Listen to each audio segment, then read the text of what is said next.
పూరా లోకల్. బిడ్డైనా కొడుకైనా ఎవరైనా అంతే పార్టీని ధిక్కరిస్తే సస్పెండ్ చేయవలసిందే. సెకండ్ ఆప్షన్ లేదు. కేసీఆర్ అంటే మీకు తెలియదు, ఆయన ఒక పెద్ద పెద్ద ఇది యుగ పురుషుడు భారతదేశంలోనే.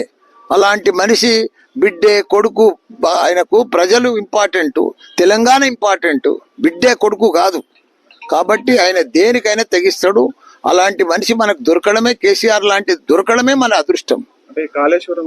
అరే కాళేశ్వరం లేదు ఏం లేదయా, నువ్వు 3 లక్షల మెట్రిక్ టన్నుల ధాన్యం పండించిన ఘనత కేసీఆర్ దయా. వీళ్ళేంది అంతా 3D సినిమా లెక్క డ్రామాలు ఆడుకుంటా కాళేశ్వరం అని కూలిపోయిందని అదని, ఇదంతా బక్వాసయా.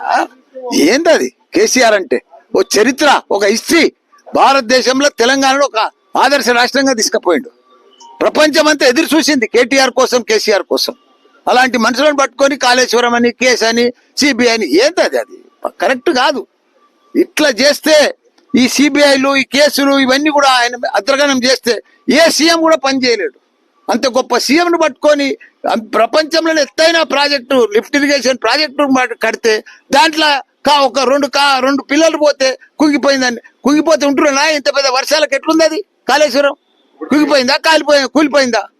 దాన్ని పట్టుకొని కాళేశ్వరం అనుకుంటా దాన్ని రకరకాల ఇబ్బంది పెట్టి ప్రజలకు నీళ్ళు ఇవ్వకుండా, అది చాలా బాధాకరం.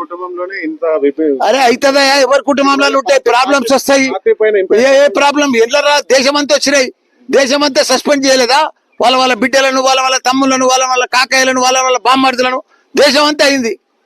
ఇది కొత్తగానా సస్పెండ్ చేసేది? ఎవరైనా పార్టీకి ధిక్కరిస్తే సస్పెండ్ చేస్తారు. చూసుకుంటే కూర్చుంటారా ఏంది? పార్టీ అరే సొంత కూతురు ఉండనని ఎవరైనా ఉండనయా? అరే చేస్తారయా, అందుకే కదా సస్పెండ్ చేసింది.